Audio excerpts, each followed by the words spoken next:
కాపవరంలో 40.60 లక్షల రూపాయలతో నిర్మించిన 3 సీసీ రోడ్లను ప్రారంభించిన రాజమహేంద్రవరం ఎంపీ దగ్గుపాటి పురంధేశ్వరి. అనపర్తి ఎమ్మెల్యే నల్లమిల్లి రామకృష్ణారెడ్డి అదేవిధంగా గ్రామ సభలో ఎంపీ పురంధేశ్వరి మాట్లాడుతూ ఈరోజు అనపర్తి నియోజకవర్గంలో పలు కార్యక్రమాల్లో పాల్గొన్నందుకు ఎంతో సంతోషంగా ఉందని చెప్పారు. అందులో ముఖ్యంగా అనపర్తి రైల్వే స్టేషన్లో జన్మభూమి సూపర్ ఫాస్ట్ ఎక్స్ప్రెస్ హాల్ట్ మరియు నియోజకవర్గంలో పలు అభివృద్ధి కార్యక్రమాలు ఎంతో ఆనందంగా ఉందన్నారు. ఈ కార్యక్రమంలో అనపర్తి నియోజకవర్గం కూటమి నాయకులు కార్యకర్తలు పాల్గొన్నారు.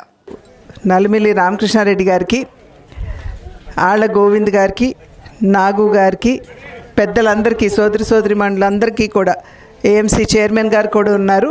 అదేవిధంగా వేదిక ముందున్నటువంటి కాపవరం గ్రామ సోదరిమణులకి ప్రతి ఒక్కరికి పేరు పేరున ముందుగా నా నమస్కారాలు నేను తెలియజేస్తున్నాను. చాలా సంతోషం.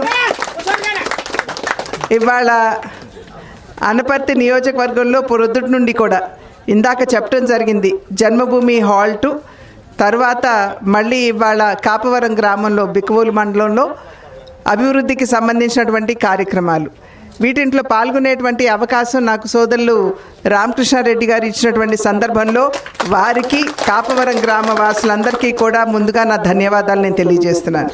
వస్తున్నటువంటి సందర్భంలోనే వారితో చెప్తున్నాను, సాధారణంగా ఒక ఊరు అభివృద్ధి చేయాలి అని అనుకుంటే, లేదా ఒక ఊరు నిర్మాణం చేయాలి అని అనుకుంటే శ్మశానం ఎక్కడ, శ్మశానానికి దారి ఉన్నదా లేదా అని ముందు వెతుక్కుంటారంట పెద్దవారందరూ.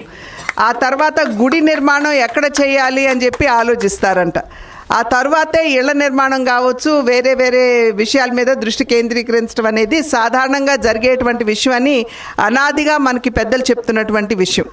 ఆ సందర్భంలో ఇవాళ నేను కాపవరం గ్రామానికి వచ్చినటువంటి నేపథ్యంలో ముందు శ్మశానానికి సంబంధించినటువంటి ఆ రోడ్డు సోదరులు చెప్తున్నారు, ఇక్కడికి ఒకవేళ శ్మశానానికి వెళ్ళాలంటే ఇక్కడ అసలు వెళ్ళేటువంటి పరిస్థితి ఉండేది కాదు. అక్కడ రాళ్ళు, రప్పలు, ముళ్ళు ఇవన్నీ దాటుకుంటూ వెళ్ళేటువంటి పరిస్థితి ఉండేది.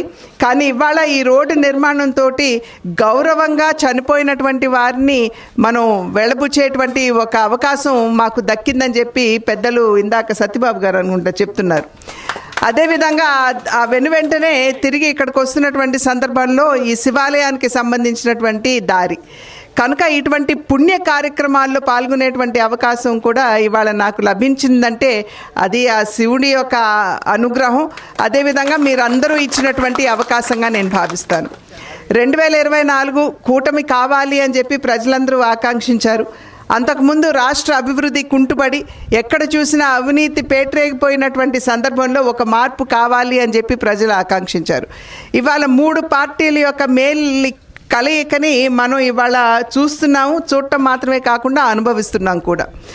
నరేంద్ర మోడీ గారు నన్ను అడిగితే ఒక స్ఫూర్తి అని చెప్పి నేను చెప్తాను.